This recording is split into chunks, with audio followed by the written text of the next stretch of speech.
everyone, welcome back to my channel. My name is Heather and today we all know that getting gifts at the holidays is fabulous, but I thought I would give you a rundown of the bookish things that I am giving to other people this season. Now, first of all, apologies for the lighting. It is a very dark and damp December day here in New England.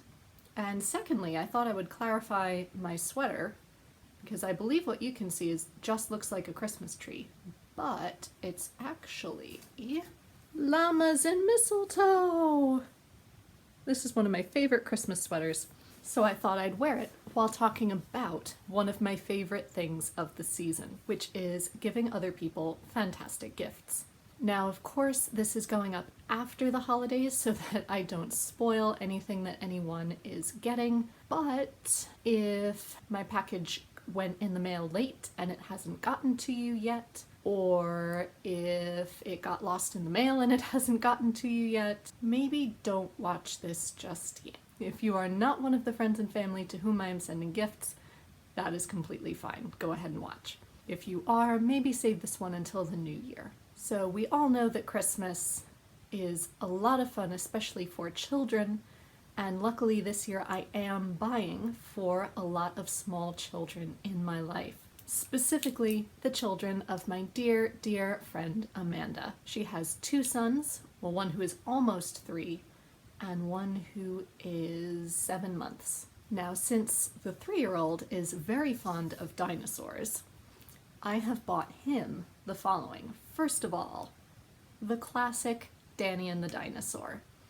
This is a wonderful story about a little boy who goes to a museum and sees all of the things that you typically see in a museum, including a dinosaur. And he thinks to himself, I think it would be fun to play with a dinosaur.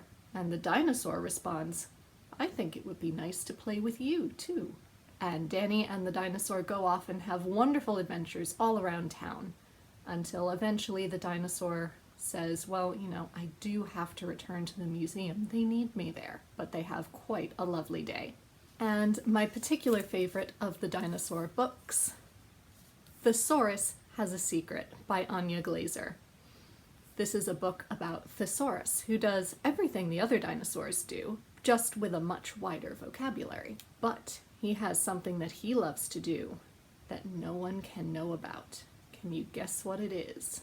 And how will he ever keep this a secret? Because reading is something that dinosaurs just don't do. But it has the sweetest and loveliest ending, and all of the vocabulary is wonderful, the humor is quirky, the illustrations are beautiful. I mean, just look at that. That is so sweet, and I love all of the dinosaur punned book titles. And to go along with, his own dinosaur friend. And for the 7-month-old, since Amanda was also a French major or minor, I can't remember, she studied French, she went to Paris, it was lovely. I found the series of Escargot books, your favorite French snail, which are just adorable. This is the second one, a book for Escargot, where Escargot goes to the library to try and find a cookbook so he can have French food, something other than a salad with croutons and a light vinaigrette.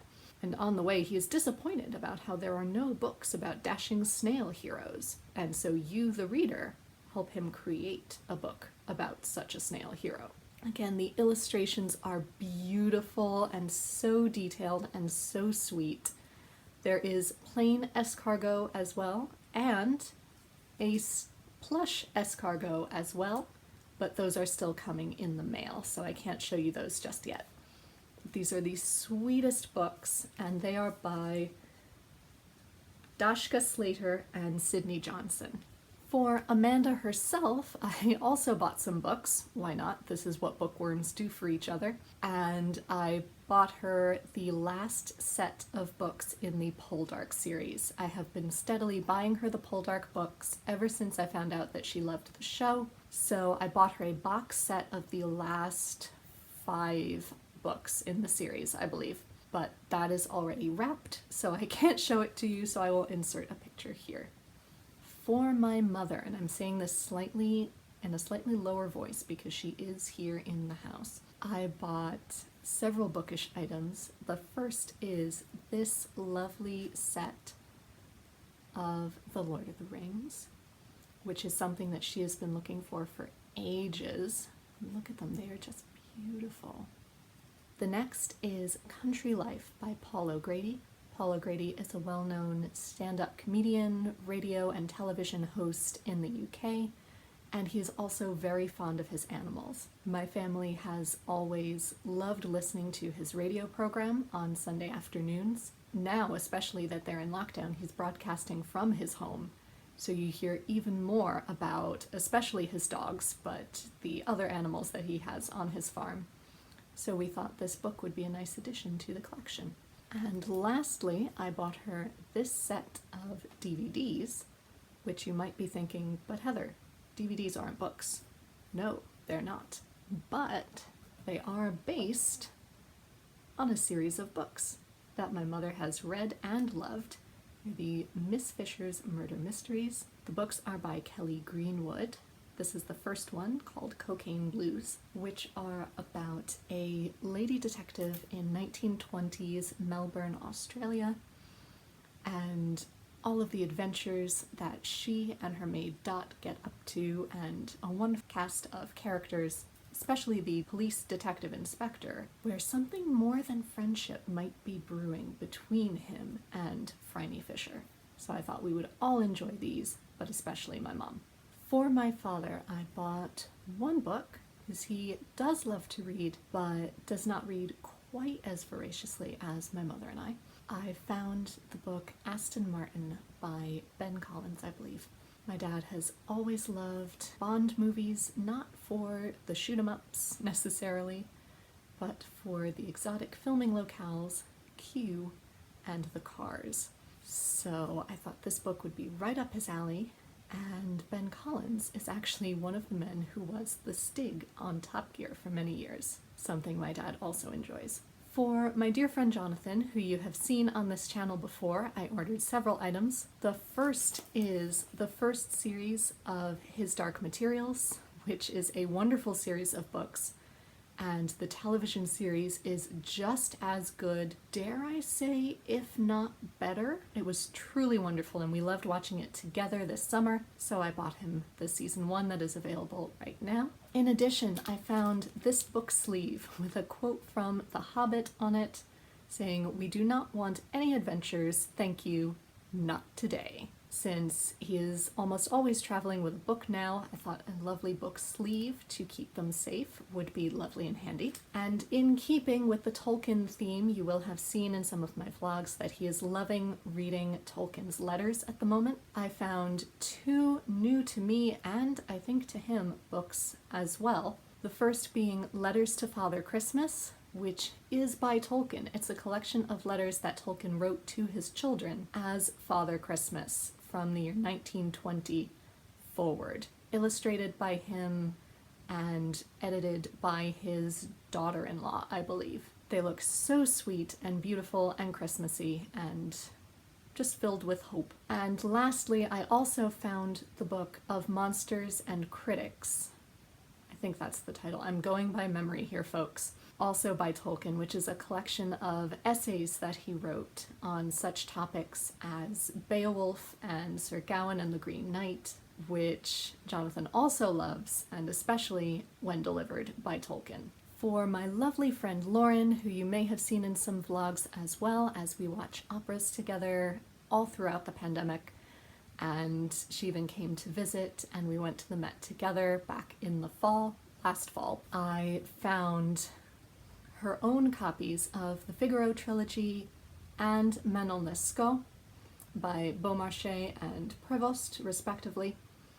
She adores Mozart. She loved The Marriage of Figaro before I did, and is mostly responsible for converting me to be a Marriage of Figaro lover, so I thought she would really enjoy these. And in addition, we went to see Manon together at the Met, the one time we were able to go together, and it was a beautiful and wonderful experience. So I thought this edition is not only beautiful in itself, but would carry some really lovely memories. Besides which, she was also a French student, so these two books being translations from the French, I thought would be extra special to her.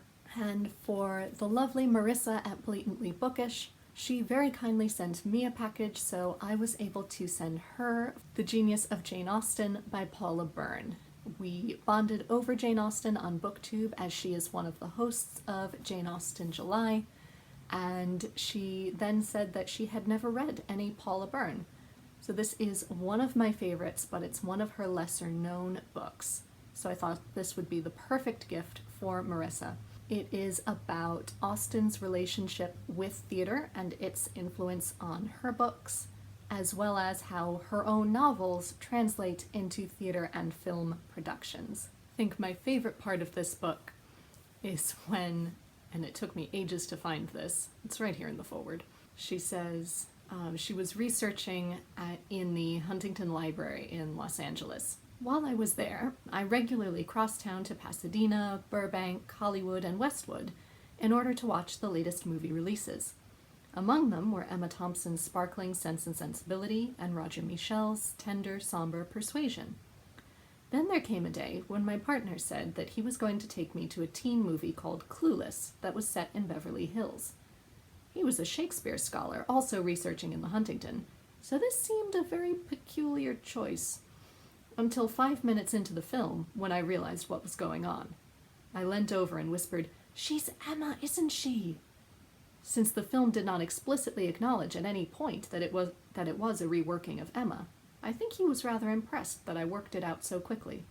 Perhaps that was why, soon after, he asked me to marry him. And that partner was the Shakespeare scholar, Jonathan Bate. I love that story so much. It's so sweet. So Marissa, I hope you enjoy this as well. So there you have it. That is my gift guide, if you like, for this year. It wasn't really a gift guide, but if it gave you a suggestion of what you could possibly buy for a loved one for their birthday or for next Christmas, then I'm very, very glad of it. Until next time, be safe, be well, and happy reading. Bye, everyone.